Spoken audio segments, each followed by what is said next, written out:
energetic. I can't describe to you the amount of just energy that I have felt since I endorsed Bernie. But let me tell you, when I decided to support one of the candidates, I really was listening to all of them, listening what they had to say and what their vision was for the future and what their ideas were. And I kept thinking about a young boy who I had met when I was in college. And my mind kept going back to this young boy because he profoundly affected me. And this was a young black boy, about 5 years old, when I was working at USC on early research development. And I would go into homes in South Central LA, and I went to USC. Do we have any Trojans in the house? Okay. And I was spending time in these homes, and look, they were small, cramped, low income, but I was used to it. That's the kind of community that I came from. So this particular little boy was different. In his home, there was nothing. There was, it need to be louder? Okay. Now you can hear me? Everybody can hear me? Okay. So talking about this little boy who I met in South Central LA, and he lived in this home that didn't have much. It was filthy, it was cluttered. There was a mom that frankly wasn't interested in helping me work with her boy. And so I went outside, and I was going through this process with him, and I had this little sheet. They were sad faces to happy faces, and that's how we would ask these kids how they were feeling about how they were doing in school. So finally, at the end when I was done, I said, "You did great, keep reading, make sure you do these things." And then he looked at me. He looked up at me anxiously and said, "Can I have that?" And I didn't know what he was talking about because I just had my bookcase and some papers and pens, and he pointed out the sheet. And I said, "The sheet with the happy faces?" And his face of anxiousness and whether or not I was going to say yes or no to giving him the sheet, I realized, I said, "Do you have anything in there? Do you have toys or coloring book, something?" And he says no. And then I said, "Do you have anything? Do you have pens, crayons, do you have magazines, something?" He said no. And then I realized that this little boy that had all of the energy in the world, this spark, this fantastic soul about him, had nothing. And so I dug in my bag and I gave him everything that I could. I gave him the extra sheets I had. I gave him neon markers and anything I could find in my bag. And I said, "Here you go. Remember, read in school anytime you can and have fun coloring your sheets." And then I walked out of that apartment and I sat down on the curb and I sobbed. I sobbed with a desperation that I hadn't felt ever. And I cried because I recognized what was in store for that little boy.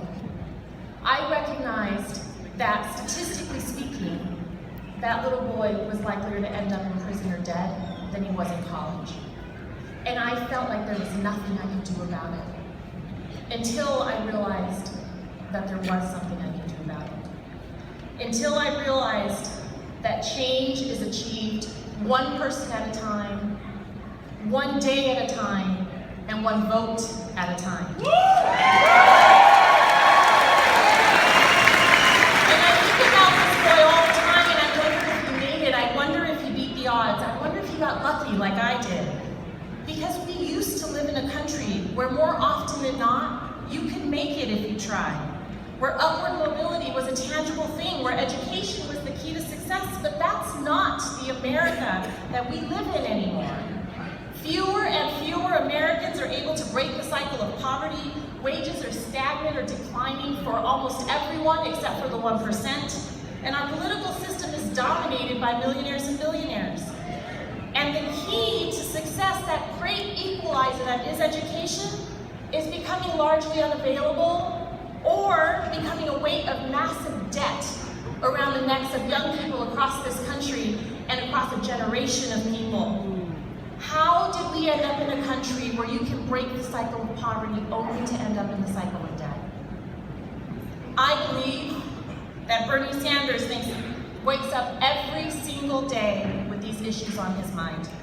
that the unfairness of it all weighs on his heart just like it does mine, and that when he is elected president of these United States, he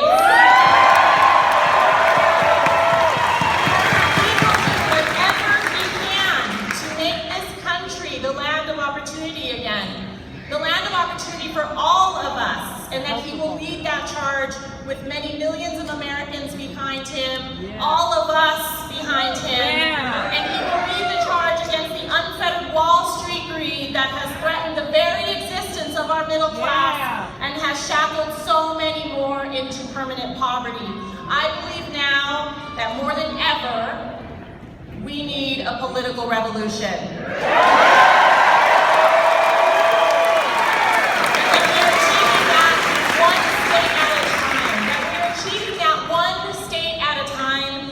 So Nevada, our time is now. And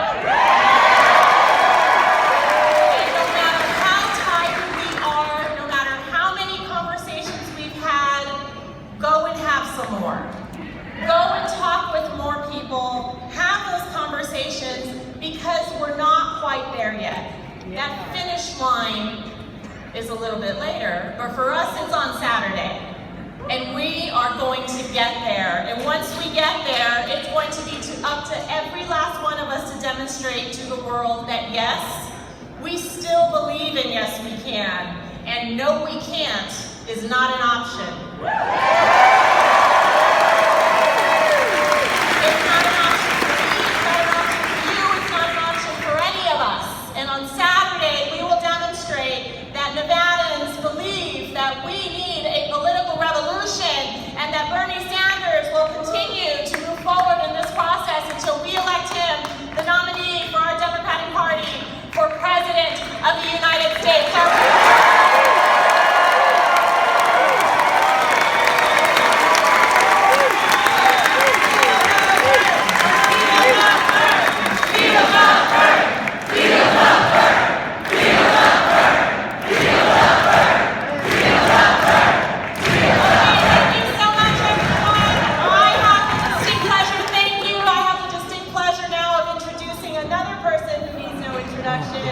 Our committee, well, don't worry, he's coming. He's on his way, I promise.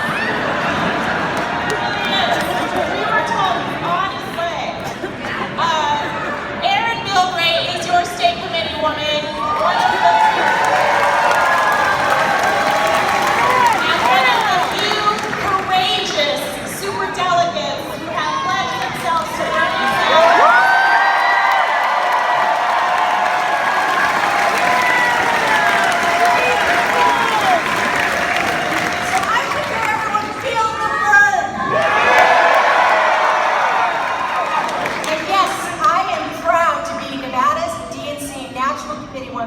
And one of the few that has come forward to endorse and support our next president, Bernie Sanders.